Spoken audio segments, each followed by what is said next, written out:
पत्रस की दूसरी पत्री अध्याय 1 से 3। अध्याय 1। अभिवादन। शिमोन पत्रस की ओर से, जो यीशु मसीह का दास और प्रेरित है, उन लोगों के नाम जिन्होंने हमारे परमेश्वर और उद्धारकर्ता यीशु मसीह की धार्मिकता द्वारा हमारे समान बहुमूल्य विश्वास प्राप्त किया है। दो परमेश्वर की और हमारे प्रभु यीशु की पहचान के द्वारा अनुग्रह और शांति तुम में बहुतायत से बढ़ती जाए। ईश्वरीय बुलाहट और चुनाव। 3। क्योंकि उसकी ईश्वरीय सामर्थ्य ने सब कुछ जो जीवन और भक्ति से संबंध रखता है, हमें उसी की पहचान के द्वारा दिया है, जिसने हमें अपनी ही महिमा और सद्गुण के अनुसार बुलाया है। 4। जिनके द्वारा उसने हमें बहुमूल्य और बहुत ही बड़ी प्रतिज्ञाएं दी हैं, ताकि इनके द्वारा तुम उस राहत से छूटकर, जो संसार में बुरी अभिलाषाओं से होती है, ईश्वरीय स्वभाव के संभागी हो जाओ। 5। इसी कारण तुम सब प्रकार का यत्न करके अपने विश्वास पर सद्गुण, और सद्गुण पर समझ, 6 और समझ पर संयम, और संयम पर धीरज, और धीरज पर भक्ति, 7 और भक्ति पर भाईचारे की प्रीति, और भाईचारे की प्रीति पर प्रेम बढ़ाते जाओ। 8। क्योंकि यदि ये बातें तुम में वर्तमान रहें और बढ़ती जाएं, तो तुम्हें हमारे प्रभु यीशु मसीह की पहचान में निकम्मे और निष्फल न होने देगी। 9। क्योंकि जिसमें ये बातें नहीं, वह अंधा है और धुंधला देखता है, और अपने पिछले पापों से धुलकर शुद्ध होने को भूल बैठा है। 10। इस कारण है भाइयों, अपने बुलाए जाने और चुन लिए जाने को सिद्ध करने का भली भांति यत्न करते जाओ, क्योंकि यदि ऐसा करोगे तो कभी भी ठोकर न खाओगे। 11। वरन इस रीति से तुम हमारे प्रभु और उद्धारकर्ता यीशु मसीह के अनंत राज्य में बड़े आदर के साथ प्रवेश करने पाओगे। पत्रस का अंतिम समय। 12। इसलिए यद्यपि तुम ये बातें जानते हो, और जो सत्य वचन तुम्हें मिला है उसमें बने रहते हो, तो अभी मैं तुम्हें इन बातों की सुधि दिलाने को सर्वदा तैयार रहूंगा। 13। मैं यह अपने लिए उचित समझता हूँ कि जब तक मैं इस डेरे में हूँ, तब तक तुम्हें सुधि दिलाकर उभारता रहूं। 14। क्योंकि यह जानता हूँ कि मेरे डेरे के गिराए जाने का समय शीघ्र आने वाला है, जैसा कि हमारे प्रभु यीशु मसीह ने मुझ पर प्रकट किया है। 15। इसलिए मैं ऐसा यत्न करूंगा कि मेरे कूच करने के बाद तुम इन सब बातों को सर्वदा स्मरण कर सको। मसीह की महिमा के आंखों देखे गवाह। 16। क्योंकि जब हमने तुम्हें अपने प्रभु यीशु मसीह की सामर्थ्य का और आगमन का समाचार दिया था, तो वह चतुराई से गढ़ी हुई कहानियों का अनुकरण नहीं था, वरन हमने आप ही उसके प्रताप को देखा था। 17। क्योंकि जब उसने परमेश्वर पिता से आदर और महिमा पाए और उस प्रतापमय महिमा में से यह वाणी आई, यह मेरा प्रिय पुत्र है, जिससे मैं प्रसन्न हूँ। 18। तब हम उसके साथ पवित्र पहाड़ पर थे और स्वर्ग से यही वाणी आते सुनी। 19। हमारे पास जो भविष्यद्वक्ताओं का वचन है, वह इस घटना से दृढ़ ठहरा। तुम यह अच्छा करते हो जो यह समझकर उस पर ध्यान करते हो कि वह एक दिया है, जो अंधियारे स्थान में उस समय तक प्रकाश देता रहता है जब तक कि पौ न फटे और भोर का तारा तुम्हारे हृदयों में न चमक उठे। 20। पर पहले ये जान लो कि पवित्र शास्त्र की कोई भी भविष्यवाणी किसी के अपने ही विचारधारा के आधार पर पूर्ण नहीं होती।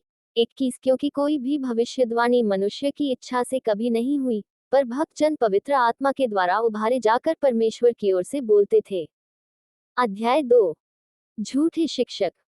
1। जिस प्रकार उन लोगों में झूठे भविष्यद्वक्ता थे, उसी प्रकार तुम में भी झूठे उपदेशक होंगे, जो नाश करने वाले पाखंड का उद्घाटन छिप छिप कर करेंगे, और उस स्वामी का जिसने उन्हें मोल लिया है इंकार करेंगे, और अपने आप को शीघ्र विनाश में डाल देंगे।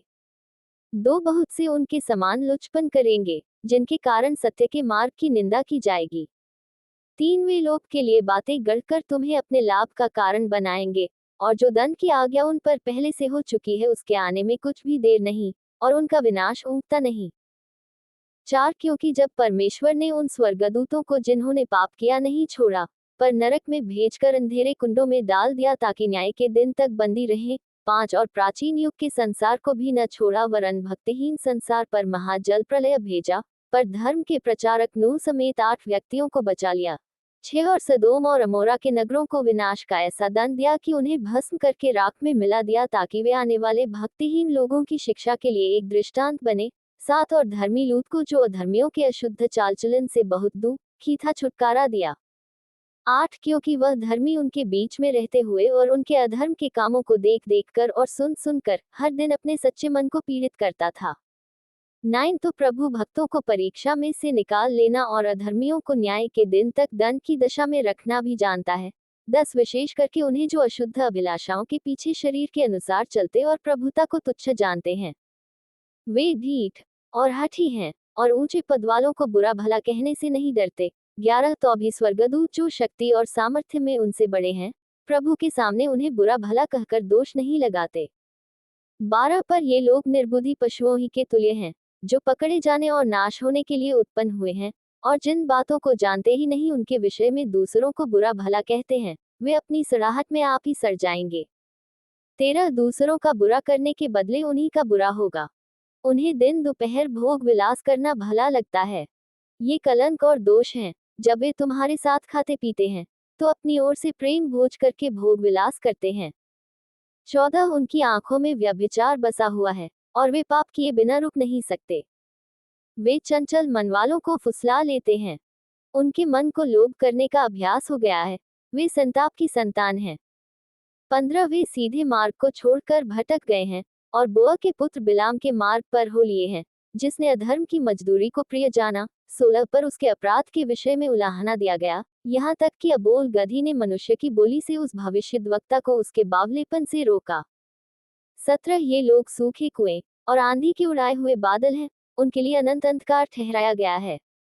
18 वे व्यर्थ घमंड की बातें कर करके लुचपन के कामों के द्वारा उन लोगों को शारीरिक अभिलाषाओं में फंसा लेते हैं जो भटके हुओं में से अभी निकल ही रहे हैं। 19 वे उन्हें स्वतंत्र करने की प्रतिज्ञा तो करते हैं, पर आप ही सड़ाहट के दास हैं, क्योंकि जो व्यक्ति जिससे हार गया है, वह उसका दास बन जाता है। 20 जब वे प्रभु और उद्धारकर्ता यीशु मसीह की पहचान के द्वारा संसार की नाना प्रकार की अशुद्धता से बच निकले और फिर उनमें फंसकर हार गए, तो उनकी पिछली दशा पहली से भी बुरी हो गई है। 21 क्योंकि धर्म के मार्ग का न जानना ही उनके लिए इससे भला होता कि उसे जानकर उस पवित्र आज्ञा से फिर जाते जो उन्हें सौंपी गई थी। 22 उन पर यह कहावत ठीक बैठती है कि कुत्ता अपनी छांट की ओर और नहलाई हुई सुअरनी कीचड़ में लौटने के लिए फिर चली जाती है। अध्याय 3 प्रभु के आगमन का दिन।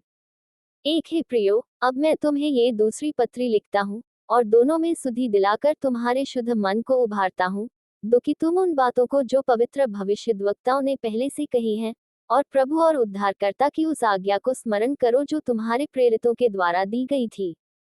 3 पहले ये जान लो कि अंतिम दिनों में हंसी ठट्ठा करने वाले आएंगे जो अपनी ही अभिलाषाओं के अनुसार चलेंगे। 4 और कहेंगे, उसके आने की प्रतिज्ञा कहाँ गई?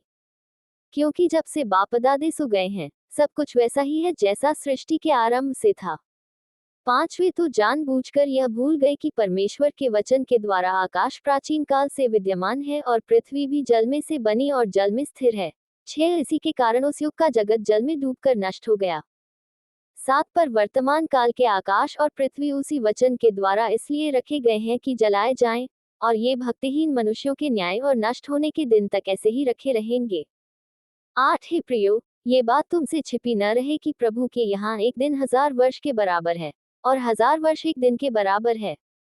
9 प्रभु अपनी प्रतिज्ञा के विषय में देर नहीं करता, जैसी देर कुछ लोग समझते हैं, पर तुम्हारे विषय में धीरज धरता है, और नहीं चाहता कि कोई नष्ट हो, वरन ये कि सबको मन फिराव का अवसर मिले। 10 परंतु प्रभु का दिन चोर के समान आ जाएगा। उस दिन आकाश बड़ी हड़हड़ाहट के शब्द से जाता रहेगा और तत्व बहुत ही तप्त होकर पिघल जाएंगे और पृथ्वी और उस पर के काम जल जाएंगे। 11 जबकि ये सब वस्तुएं इस रीति से पिघलने वाली हैं, तो तुम्हें पवित्र चालचलन और भक्ति में कैसे मनुष्य होना चाहिए। 12 और परमेश्वर के उस दिन की बाट किस रीति से जोहना चाहिए और उसके जल्द आने के लिए कैसा यत्न करना चाहिए, जिसके कारण आकाश आग से पिघल जाएंगे और आकाश के गण बहुत ही तप्त होकर गल जाएंगे। 13 पर उसकी प्रतिज्ञा के अनुसार हम एक नया आकाश और नई पृथ्वी की आस देखते हैं जिनमें धार्मिकता वास करेगी। जागते और तैयार रहो। 14 इसलिए हे प्रियो, जबकि तुम इन बातों की आस देखते हो, तो यत्न करो कि तुम शांति से उसके सामने निष्कलंक और निर्दोष ठहरो। 15 और हमारे प्रभु के धीरज को उद्धार समझो, जैसा हमारे प्रिय भाई पौलुस ने भी उस ज्ञान के अनुसार जो उसे मिला तुम्हें लिखा है। 16 वैसे ही उसने अपनी सब पत्रियों में भी इन बातों की चर्चा की है, जिनमें कुछ बातें ऐसी हैं जिनका समझना कठिन है, और अनपढ़ और चंचल लोग उनके अर्थों को भी पवित्र शास्त्र की अन्य बातों की तरह खींच तान कर अपने ही नाश का कारण बनाते हैं। 17 इसलिए हे प्रियो, तुम लोग पहले ही से इन बातों को जानकर चौकस रहो, ताकि अधर्मियों के भ्रम में फंसकर अपनी स्थिरता को कहीं हाथ से खो न दो। 18 पर हमारे प्रभु और उद्धारकर्ता यीशु मसीह के अनुग्रह और पहचान में बढ़ते जाओ। उसी की महिमा अब भी हो और युगानुयुग होती रहे। आमीन।